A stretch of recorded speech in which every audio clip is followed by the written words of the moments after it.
Wherever you are, welcome to another of my takes on China. This time I'm going to talk about the American Empire.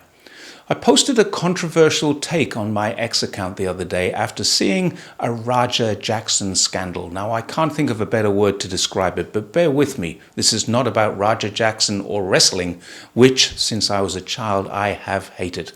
This is about politics and the end of an empire, but let me explain the link. First of all, let me tell you who Raja Jackson is and why he riled me up so much, so many other people too, and why so many people got upset with my take on it. Raja Jackson is a son of a Fight Club champion and himself a rising mixed martial arts star.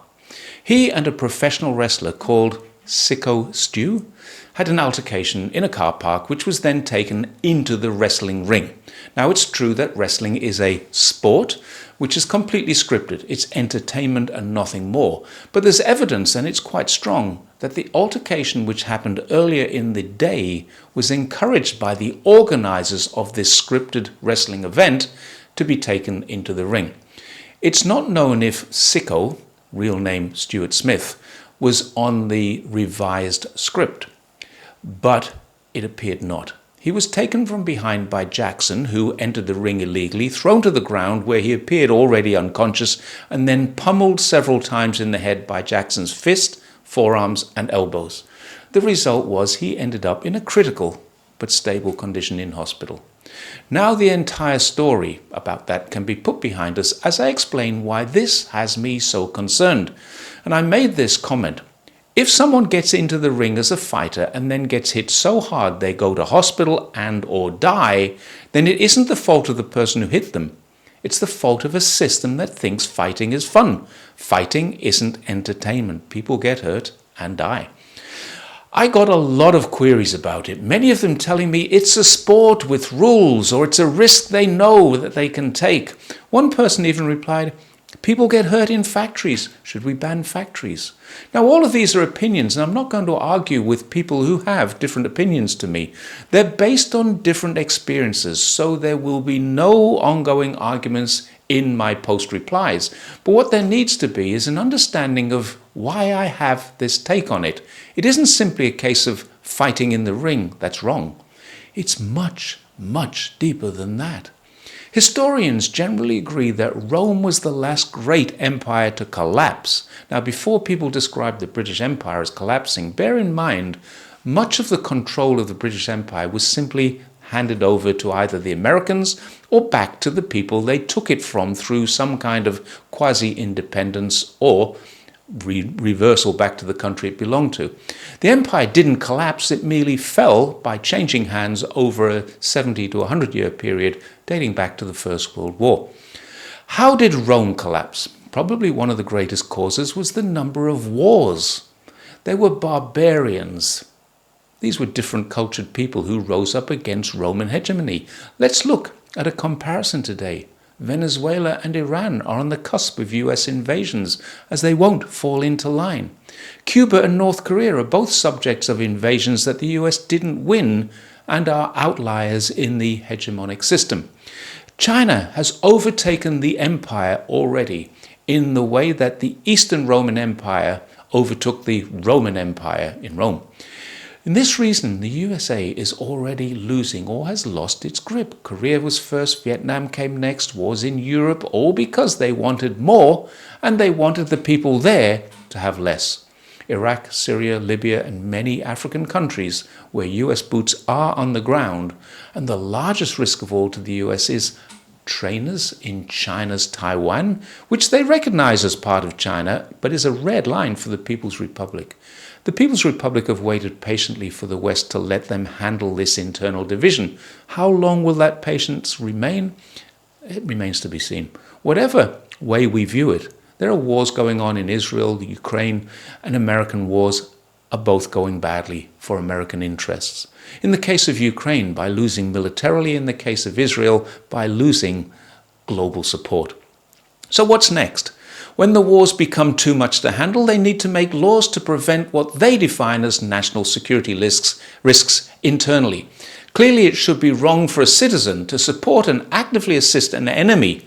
But why would it be wrong for citizens to support a cessation of a war?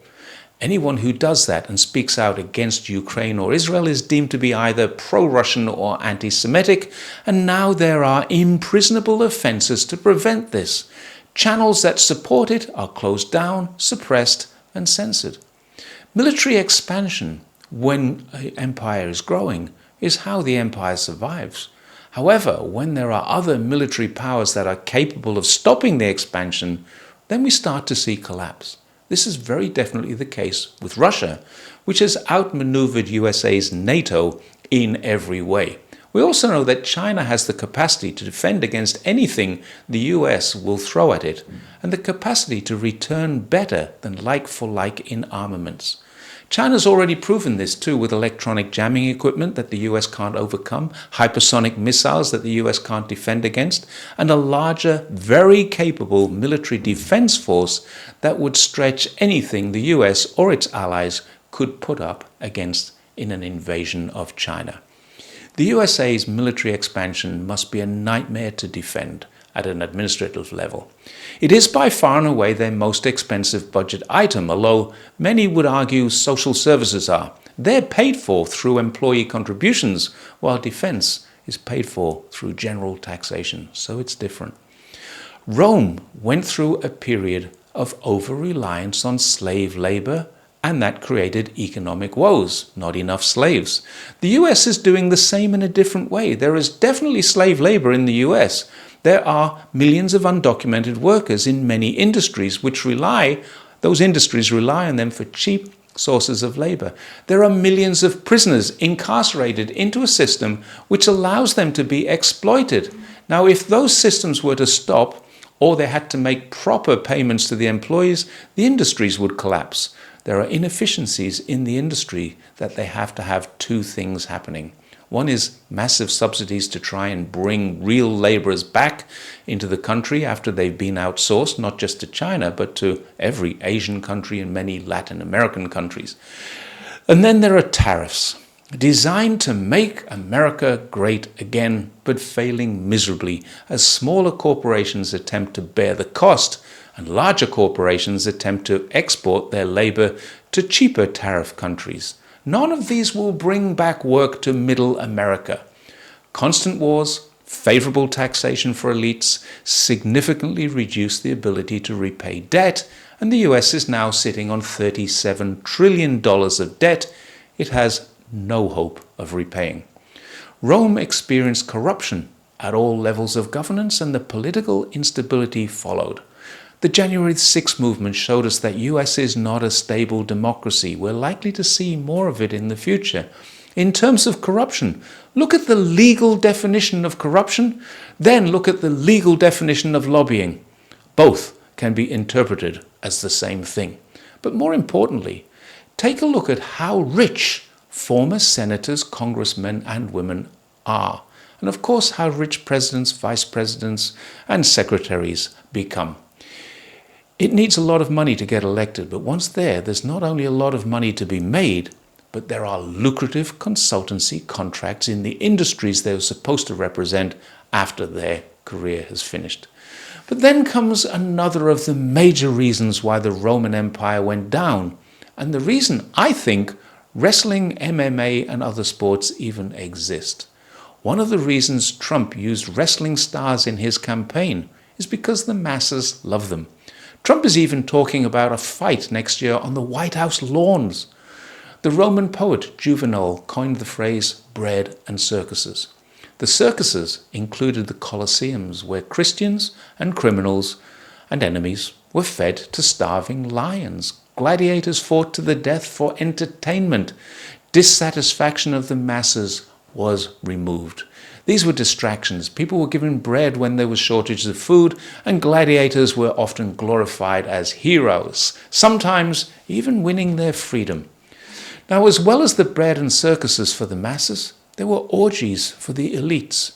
An era of decadence brought down the Roman Empire. What do we see now in modern times?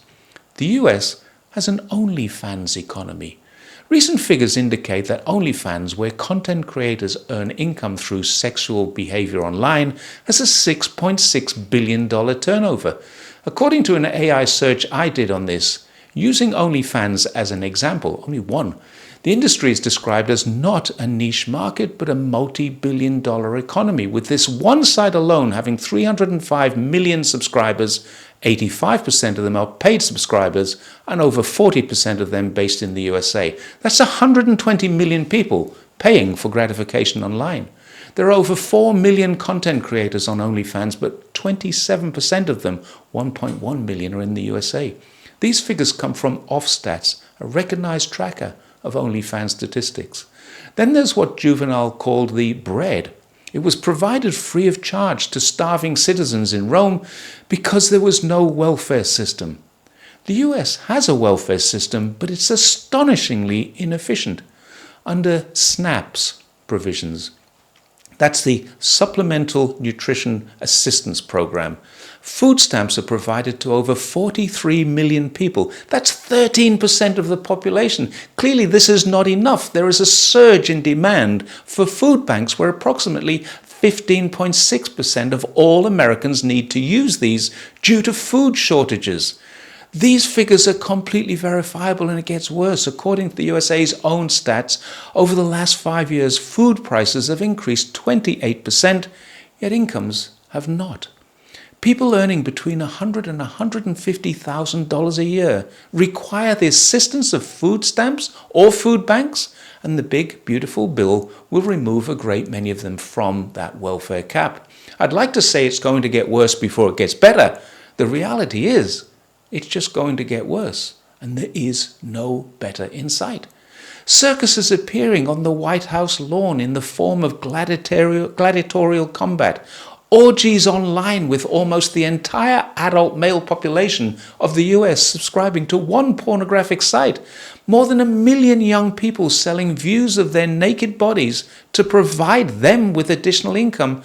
And more than 1 in 10 people reliant on free food, either from the government or ever increasingly from charities, or both. Orgies, bread, and circuses are here in reality. Couple these with excessive spending, endless wars, military expansion, legalized corruption. The only things missing from the fall of this empire are the hordes of Visigoths and Vandals breaching the walls. But America is going to them to finish them off. And let's finish this with a flourish. Let's consider how the decadence of Roman empires spent their taxpayers' money without thought for the impoverished masses. Trump has completely redecorated the White House public areas. We have no idea what he's done to the private areas, but he's made the Rose Garden look like a cheap Benidorm resort. He's made the Oval Office look like a gypsy caravan. Nero fiddled while Rome burned. Trump has gold-plated while Washington hungers. Thanks very much for watching another take on the United States of America. All started from a badly gone wrong wrestling match. I will see you next time. Bye for now.